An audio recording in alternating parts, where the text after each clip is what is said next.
Professor José Bessa é professor da pós-graduação em Memória Social da Universidade Federal do Estado do Rio de Janeiro, da Unirio e da Faculdade de Educação da UERJ. Ele coordena o Programa de Estudos dos Povos Indígenas, tem uma longa trajetória amazonense também no Rio de Janeiro, aí, né? Autor de diversas publicações de livros, entre os quais Rio Babel, a História das Línguas na Amazônia, lançado em 2011, Políticas de Línguas no Novo Mundo, lançado em 2012, Os Aldeamentos Indígenas do Rio de Janeiro, lançado em 2009, 100 anos de imprensa no Amazonas, em 1990, para citar alguns, né? Capítulos de livros, artigos em revistas especializadas mundo afora.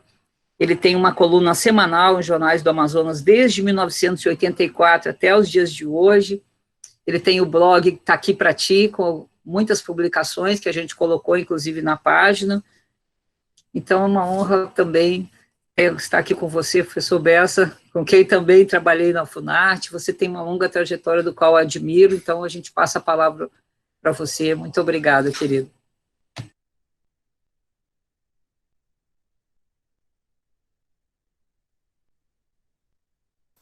Tá mudo, professor Bessa. Tem que ligar o seu microfone. Boa tarde, Ana Lúcia. Boa tarde, Luiz Augusto. Boa tarde, Tapixi. E boa tarde a todos que estão aqui presentes.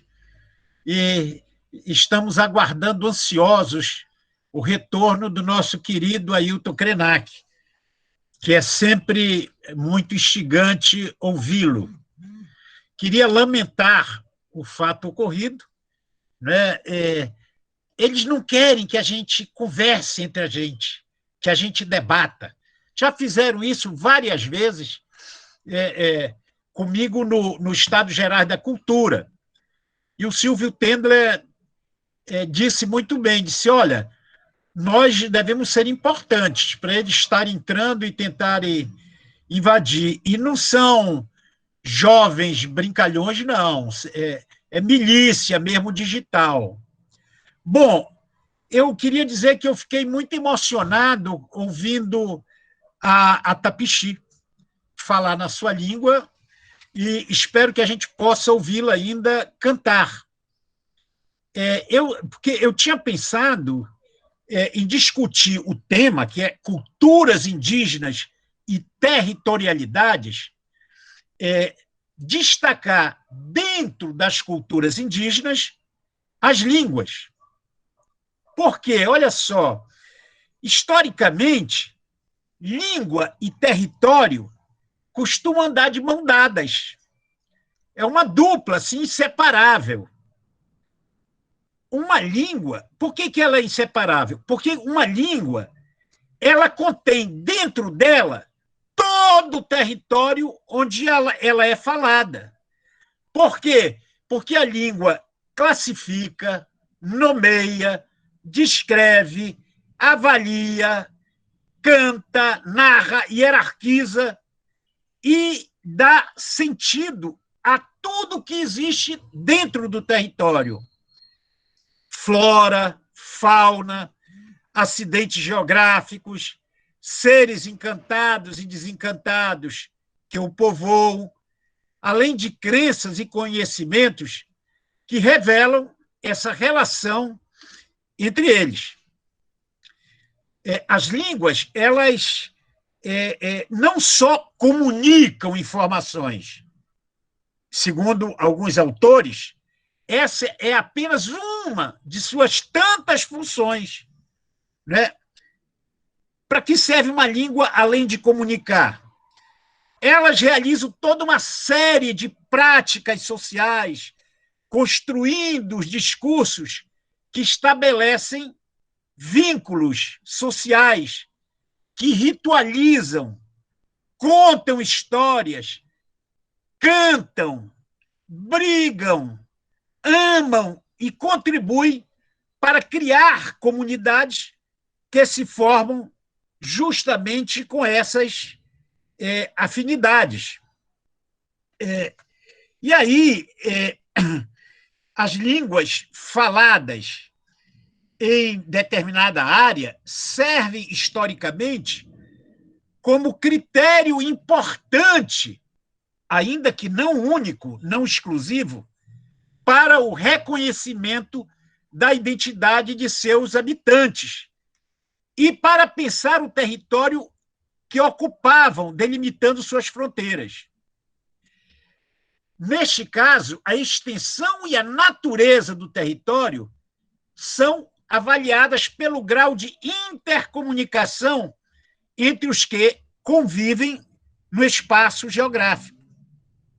Dessa forma, as fronteiras linguísticas contribuem para estabelecer os limites de jurisdição sobre determinada área e até as formas de ocupá-la e usá-la. Eu lembro aqui que os índios Canindé, no Ceará, eles foram declarados extintos. Eles estavam lá. Em 1860 e pouco, o presidente da província do Ceará disse: não existe mais índio aqui. Para quê? Para poder invadir as terras e tomar as terras dele. Fizeram isso. E os Canindé ficaram, por muito tempo, como se não existisse. Nos anos 40, um menino chamado Sotero, cavando no quintal da casa dele, encontrou cacos de cerâmica. Pegou, levou para a mãe dele e disse: olha o que encontrei, o que é isso? A mãe dele disse: menino, esconde isso. Isso é nosso, nós somos índios. Mas ninguém pode saber, porque senão vão voltar a massacrar a gente. Em vez de esconder, de esconder, ele foi tirando e guardando no lugar. Depois da Constituição de 88, os Canindé resolveram reassumir a sua condição de índios, que eram.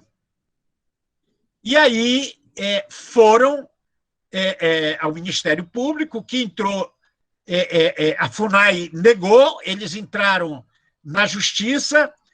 O juiz chamou e perguntou do cacique Sotero: como é que você prova que vocês são índios? Você fala a língua? Ele disse: não, eles nos roubaram a nossa língua. Nós só falamos o português. Porque se você tem uma comunidade que fala a língua indígena, não tem mais nenhuma discussão, né? Não tem discussão. Ali é território indígena, para mostrar essa ligação da língua com o território. Mas ela não é exclusiva. E aí o cacique Sotero disse para o juiz, então, que tinham roubado a língua. E o juiz perguntou: vocês dançam o toré? A dança do toré, a Tapixi sabe muito bem isso, é o que distingue os índios do Nordeste dos camponeses, porque eles só falam português, mas eles dançam o toré. E eles usam, na dança do toré, elementos da língua que já não é mais falada. E aí o juiz perguntou: vocês dançam o toré? O cacique disse: não. Mas, se for preciso, a gente aprende. Qual é o problema? A gente aprende o toré. É preciso isso para me reconhecer como índio? A gente aprende. O juiz disse: não, mas eu tenho que ter prova. Ele disse: vem cá. Levou o juiz até a área dele e mostrou toda aquela cerâmica. E aí ele criou o museu do cacique Sotero, o Museu Canindé. E o juiz reconheceu, e os Canindé estão aí, vivos, né? Então, essa questão da relação da língua, essa relação estreita entre língua e território, olha só, que foi explicitada poeticamente no verso do poeta português Fernando Pessoa, que o Caetano Veloso gravou numa música: minha pátria é minha língua. Esse verso serve como uma metáfora para representar aquilo que eu estou denominando aqui de demarcação das línguas indígenas, que é útil para discutir o tratamento dispensado às línguas indígenas ao longo de 5 séculos, incluindo as mudanças ocorridas a partir da Constituição de 88, nas políticas públicas, no campo da educação e da diversidade linguística, que culminou com a criação do sistema de escolas bilíngues no âmbito do Ministério da Educação e com o processo de patrimonialização das línguas através do Inventário Nacional da Diversidade Linguística, na época sob a gestão do Ministério da Cultura. Então, já foram reconhecidas, foi feito o inventário já de 4 línguas, uma delas não é indígena, o italiano, mas o Guarani, a língua Guarani, a língua Surini do Pará, né, foram reconhecidas como referência cultural para o Brasil. Para o Brasil. Essas línguas, elas não interessam só a seus falantes indígenas. Elas são importantes para o Brasil e eu diria até que para o planeta, porque uma língua, cada língua tem sua forma específica de olhar o mundo. E essas línguas indígenas, cada uma olha o mundo a seu modo, classificam, dá nome às coisas. Então, é extremamente importante manter essa diversidade linguística para o planeta Terra, né? Isso a Unesco reconheceu quando criou o Ano Internacional das Línguas Indígenas. Isso a Constituição brasileira reconheceu, porque até 1988 as línguas indígenas eram consideradas como se estivesse atrapalhando a unidade nacional, né? E depois da Constituição de 88, né, se determina que não se trata apenas de tolerar essa diversidade linguística, mas de estimular, porque ela torna o Brasil mais rico. E aí, eu fico pensando, eu escrevi um livro, Rio Babel, a História das Línguas da Amazônia, com uma preocupação, né? Porque, olha só, ninguém me contou isso, a escola não me contou, nem o ensino fundamental, nem o segundo grau, nem a universidade, não me disseram nada de quando o Brasil começou a falar português e o que aconteceu com as línguas que eram faladas aqui. Que línguas eram essas, né? Então, o destino dessas línguas foi determinado por aquilo que uma disciplina, a sociolinguística, chama de políticas de línguas. As políticas de línguas, elas são medidas tomadas no plano jurídico pelo Estado em relação às línguas. O Estado diz o que ele quer fazer, se ele quer extinguir, se ele quer ter só uma língua nacional, e aí ele cria políticas educacionais, editoriais, etc., para isso. Então, essas decisões, elas manifestam, então, uma intenção deliberada da instância do poder, seja para reconhecer e demarcar os territórios ocupados, pelo menos simbolicamente por seus falantes, seja para desconhecer sua existência, estimulando ou reprimindo o seu uso. Olha, a história dos falantes de línguas indígenas é trágica no Brasil.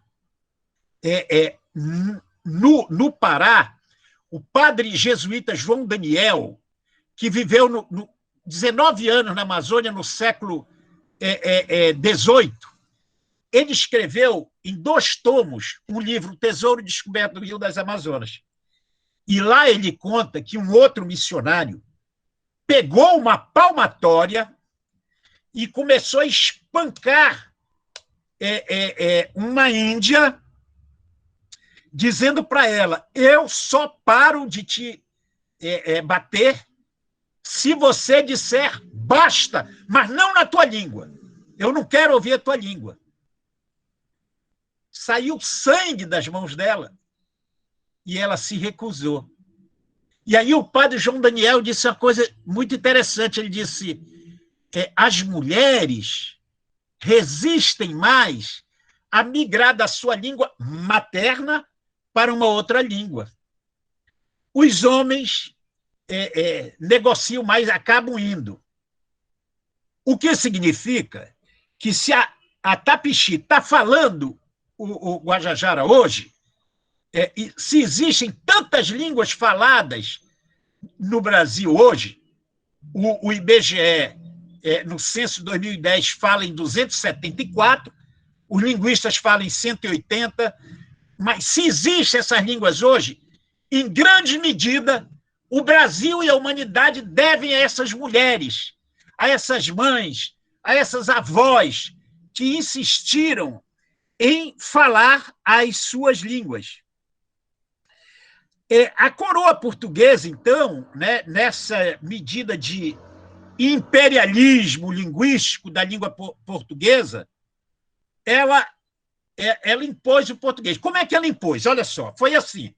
Eles chegaram, no Brasil eram faladas mais de 1.300 línguas, no território que é hoje o Brasil, Pindorama, né?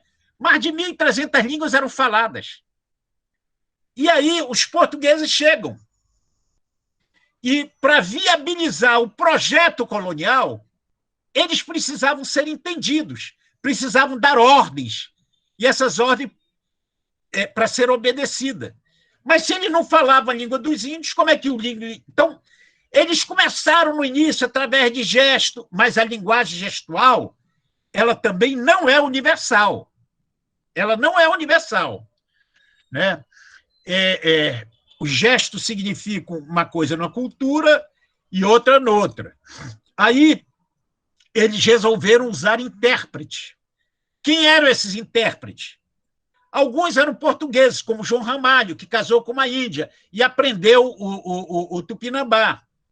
Mas outros eram os próprios índios, os portugueses. Era um método assim, bem. Eles apontavam, digamos, uma árvore e falavam em português, árvore, e mandavam repetir. Pau Brasil, na medida em que aqueles que mais se destacavam nessa aprendizagem, eles se tornavam intérpretes. Os primeiros jesuítas que chegaram, eles não falavam línguas indígenas. O Anchieta que depois aprendeu. Então, eles começaram a confessar os índios com a ajuda de intérprete.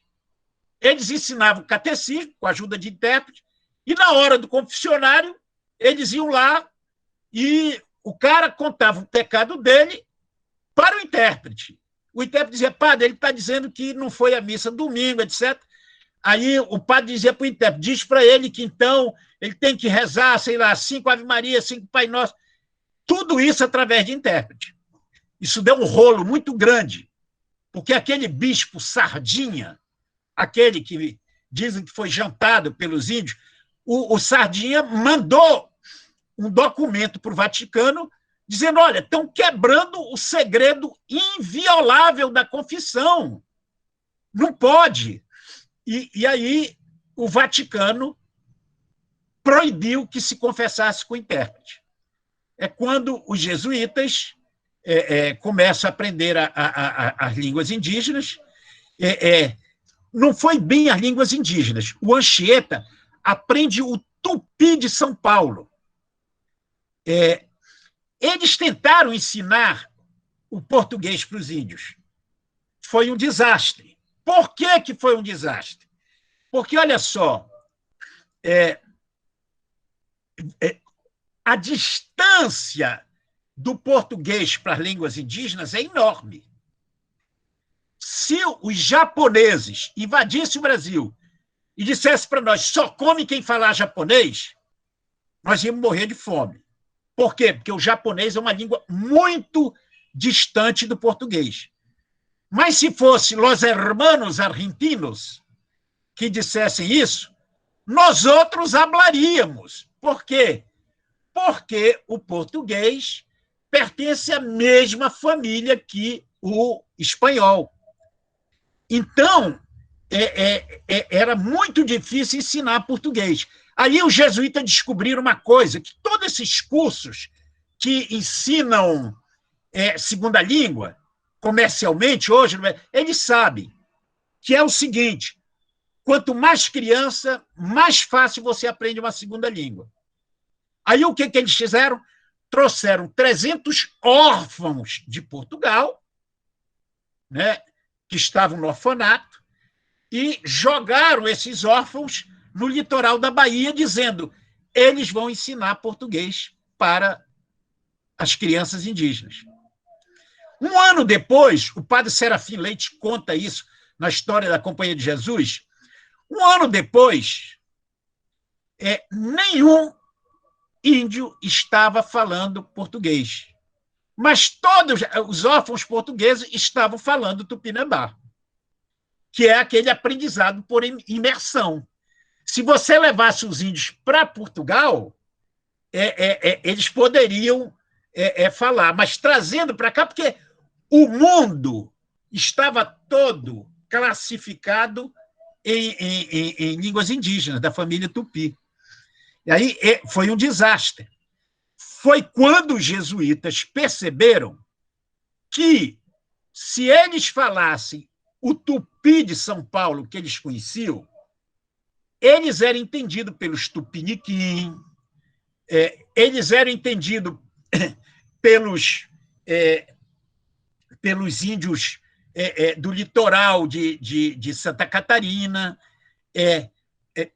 pelos tupinambás. Por quê? Lá no Amazonas, pelos Munduruku, por exemplo. Por quê?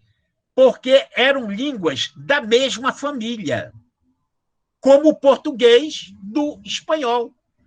Então, havia um nível de compreensão. Aí eles jogaram todas as fichas no tupi. Mas acontece que tinham outras línguas de outras famílias. Por exemplo, se a Tapixi falar a língua dela, em Guajajara, que é uma língua do tronco tupi, o Ailton Krenak não vai entender nada. Se um Krenak falar em Krenak, que é uma língua macro-G de uma outra família, a Tapixi também não vai entender, não é? Porque existem essas diferenças. Os padres, nas aldeias jesuíticas, obrigaram pessoas que falavam, por exemplo, línguas como o Krenak, né, uma língua macro-G, eles foram obrigados a falar a língua tupi, que passou a ser denominada de língua geral. No litoral do Brasil, língua geral paulista. Na Amazônia, língua geral amazônica, né, como se denomina hoje, ou Nhengatu. Então, essas línguas, elas se expandiram com o apoio da coroa portuguesa e dos jesuítas. Por quê? Porque elas viabilizavam o projeto colonial. Os portugueses passaram a aprender essa língua. Essa foi a primeira língua falada pelos brasileiros, entendendo por brasileiros, filhos de portugueses, com índios, etc., que nasceram aqui.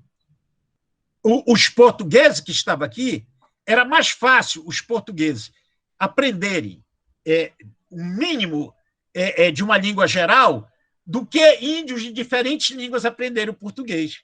E foi o que foi feito, então. Até 1750, a coroa portuguesa bancou essa língua geral. E ela se expandiu na Amazônia levada pelos missionários.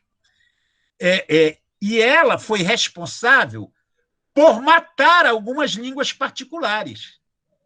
Por exemplo, a língua baré, que era falada no Rio Negro, os barés deixaram de falar o baré e passaram a falar essa língua geral, né? Porque a língua baré permitia só que eles se comunicassem entre si, entre os baré. Mas a língua geral permitia se comunicar com outros povos. Eles foram obrigados a isso, com uma política glotocida, ou seja, uma política que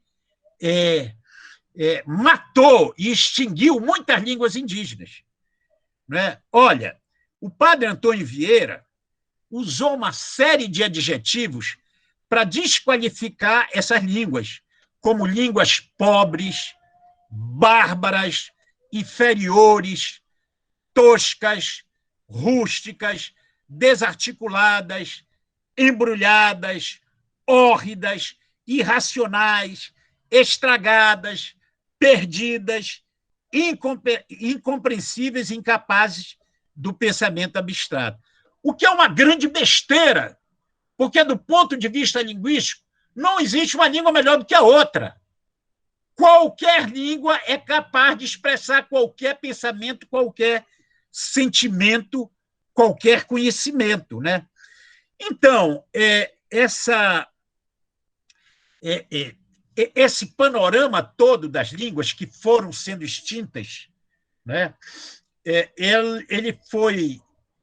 Esse panorama ele foi documentado.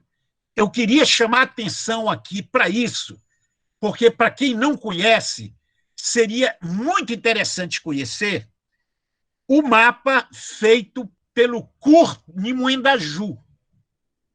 O Kurt Niemoendaju era um alemão que não tinha o segundo grau completo, trabalhava numa fábrica de lentes na Alemanha e, nos intervalos, ele ia para a biblioteca da fábrica, um parêntese, só na Alemanha mesmo, fábrica tem biblioteca para os seus operários, né? Porque ele ia para a biblioteca da fábrica e começou a ler os relatos dos viajantes. E ele começou a se apaixonar pelo Brasil, pelos indígenas e, especificamente, pelos guaranis. E ele era muito dotado para línguas, e ele aprendeu, na Alemanha, ainda nos livros, ele aprendeu a falar guarani. Ele juntou um dinheirinho e, no ano de 1900, pegou um barco, comprou a passagem de barco, veio, desceu em Santos, em São Paulo, e ele tinha um mapa já, saiu a pé para a primeira aldeia guarani que ele encontrou. E foi lá e já foi falando guarani.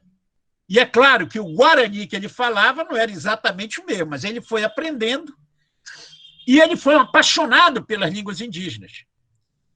E o Kurt Niemoendaju passou quase 50 anos viajando por todo o Brasil, de ponta a ponta, e aí ele fez um mapa etnohistórico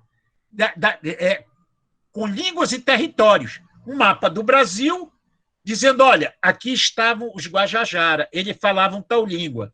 Aqui estavam os Vaiampi, eles falavam tal língua. Aqui estava o Chavante, eles falam tal língua. E mais, é um mapa em movimento, porque ele tem setas. Por exemplo, os Vaiampi, que estavam no Baixo Xingu, ele coloca lá uma lista do tamanho do território que eles ocupavam. E dizia 1620. Primeiro documento que aqui estavam os Vaiampi. Mas como os Vaiampi atravessaram o Amazonas e subiram o rio Jari, o rio Paru, ele coloca mais a seta apontando para cima, coloca uma outra seta colocando 1730, né? Para mostrar que tem documentos sobre a presença dele lá. Então, é um mapa em movimento que mostra o deslocamento desses povos por diferentes territórios. é um trabalho maravilhoso, meticuloso, de cartografia linguística. Ele emprega 41 cores e tons em traços bem finos para indicar a classificação e as famílias linguísticas. Então, a gente olha e vê o Guajajara, ele está numa cor, que é a cor das línguas tupi. Aí vai lá no Krenak, ele está noutra cor, que é a cor das línguas G. Então, é um mapa, para quem está interessado no assunto, é extremamente importante. Ele foi editado pelo IBGE, não é? Ele registra, olha só, ele registra cerca de 1.400 grupos indígenas em mais de 500 rios e tem 972 referências bibliográficas. Enfim, é o maior documento etnográfico. Agora, ele é pouco conhecido fora da área. Por quê? Porque a língua ela acaba sendo como Deus. Para quem acredita, ela está em todas as partes, em todos os lugares. Mas ninguém vê. Ninguém me contou, na minha escolaridade, como é que o português se tornou a língua hegemônica no Brasil, né? Que foi uma política de violência, de extermínio de línguas e de glotocídio, né? Então, estou quase já concluindo. Tem muita coisa para falar sobre isso, mas a gente está com tempo limitado depois da invasão, né? Então, vou tentar resumir o que eu tenho ainda para dizer sobre essa questão de língua e território. Quando chegou a segunda metade do século XVIII, o rei Dom José I de Portugal nomeou o Marquês de Pombal como primeiro-ministro. O Marquês de Pombal, já havia nepotismo nessa época, nomeia o meio-irmão dele, o Xavier de Mendonça, como governador do Grão-Pará. Um parêntese. Assim como a Espanha teve vários estados na América, ela teve o vice-reinado do Peru, o vice-reinado da Plata, Granada, etc., que depois deram origem ao Peru, à Argentina, ao México, etc. Portugal tinha 2 estados, o estado do Brasil e o estado do Grão-Pará, que pegava toda a Amazônia. Quando o Brasil se tornou independente, em 1822, o estado do Pará continuou subserviente a Portugal. Até agosto de 1823, até um ano depois, quando a Marinha Inglesa, chamada pelo governo central do Estado do Brasil, vai lá e obriga o Estado do Pará a aderir à independência do Brasil. E aí ele entra como uma província do Brasil, e depois Estado, né?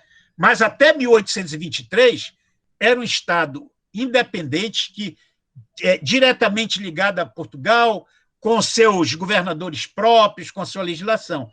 Então, o Pombal nomeia o irmão dele, o Xavier de Mendonça. O cara chega lá e ele dá uma ordem para um funcionário que havia nascido em Portugal e o cara não entendeu.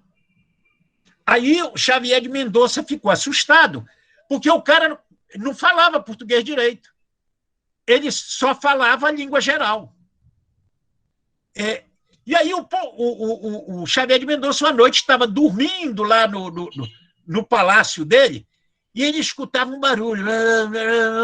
Aí ele se levanta, vai na janela, e ele vê um índio batendo papo em língua geral com um escravo africano que tinha vindo com ele 3 meses antes. É claro que o escravo não tinha a fluência que tinha o índio, mas ele compreendia em 3 meses, ele passou a compreender algumas coisas. E aí o Xavier de Mendonça se assusta, manda uma carta para o irmão dele dizendo: olha, Portugal tem um estado aqui na América que não fala português. E aí o Pombal criou uma lei obrigando que se falasse português e proibindo o uso da língua geral. Só que isso não se resolve por medidas legais. O Bolsonaro pode baixar aí uma medida dizendo que nós não devemos falar português, mas o inglês do Trump. É uma medida inútil, quer dizer, não tem esse poder, né? Então, no litoral brasileiro, como o processo de migração de portugueses cresceu muito, a língua geral foi se tornando minoritária. Mas, na Amazônia, não. A maioria da população da Amazônia continuou falando a língua geral, porque a política de Pombal, de migração, política fracassou na Amazônia. Então, a cabanagem, que foi um movimento insurrecional da Amazônia, 1835 a 1840, uma revolta de índios, negros, mestiços, caboclos, contra o poder opressor português, e no caso aí já brasileiro, eles foram trucidados, com a ajuda, inclusive, do exército alemão. Morreram 40 mil pessoas, os 40 mil falantes de língua geral. Mas, olha só, para fechar agora e terminar, em 1861, o poeta Gonçalves Dias, ele viaja para a Amazônia comissionado por Dom Pedro. Mas eu vou fazer um parêntese antes de entrar nisso, rapidamente, para lembrar que, em 1750, Portugal assinou com a Espanha o Tratado de Madrid. O que é que dizia esse tratado? Ele dizia o seguinte, estabelecia o critério linguístico ali onde para modificar o Tratado de Tordesilhas. Então, ele diz, ali onde se falava espanhol, era reconhecido definitivamente como território espanhol. Ali onde se falava português, era Portugal. Acontece que, em 1750, a área dominada pelos portugueses na Amazônia não falava o português, falava a língua geral. E aí, Portugal provou para a Espanha que ali onde falava a língua geral é porque os portugueses tinham levado, os missionários tinham levado a língua geral, lá para o Alto Solimões, para o Rio Negro, e, portanto, a Espanha acabou reconhecendo, então, que ali onde se falasse língua geral era território português. E aí eu acho que não deixa de ser um paradoxo o fato de que a língua geral, uma língua de base tupi, que era uma língua de comunicação interétnica, desterritorializada inicialmente e depois supraterritorial, é um paradoxo que essa língua tenha contribuído para a formação das fronteiras nacionais, delineando os contornos do Brasil de hoje. Foi a língua geral que determinou para reforçar essa analogia com a língua. E finalmente, queria fazer uma última referência ao poeta Gonçalves Dias. Dom Pedro mandou Gonçalves Dias lá para Amazonas para recolher artesanato indígena, arte indígena, para trazer para o Rio de Janeiro, que ele queria fazer uma grande exposição, que ele fez, 1860 a 61. O poeta Gonçalves Dias vai lá, e aí o presidente da província, que era o cargo correspondente hoje a governador, ele contrata o Gonçalves Dias para fazer uma avaliação das escolas indígenas. Aí o Gonçalves Dias sobe o Rio Solimões até a fronteira com a Colômbia e o Peru e desce, volta para Manaus. Aí, outra vez, pega um barco, sobe o Rio Negro até Cucuí, com a Venezuela. O que ele faz? Ele visita essas escolas e faz uma etnografia da sala de aula. Ele entrevista professores, conversa com os alunos, ele fuça os cadernos dos alunos, etc. E a conclusão dele, tem muitas, mas o que nos interessa aqui é o seguinte: a escola no Amazonas não funcionava porque o professor estava tentando ensinar em português que nem o professor falava bem e que os alunos desconheciam. Então, não adiantava ensinar matemática, ciência, porque eles não entendiam o que o professor estava falando. Qualquer pessoa de bom senso concluiria assim: olha, recomendo à província do Amazonas que adote o modelo bilíngue de escola, né, que ensine o português, mas que use a língua geral como língua de instrução. Não. O Gonçalves Dias conclui: mesmo assim, recomendo que continue se usando o português. As crianças não vão aprender nada, mas vai ser o único lugar no Amazonas onde o português é falado, né? Quer dizer, e aí, em 1870, ainda no Amazonas, a maioria da população falava a língua geral. De 1870 a 1911, entram 500 mil nordestinos portadores da língua portuguesa. E aí muda o quadro, né? Mas essa política de extermínio de línguas, ela está relacionada ao território, porque enfraquece as reivindicações dos índios pelos seus territórios, né? Bom, teria muito mais coisa para dizer, mas o tempo já abusei demais. Eu agradeço a atenção de vocês e aí ficamos aí à disposição para o que der e vier, né?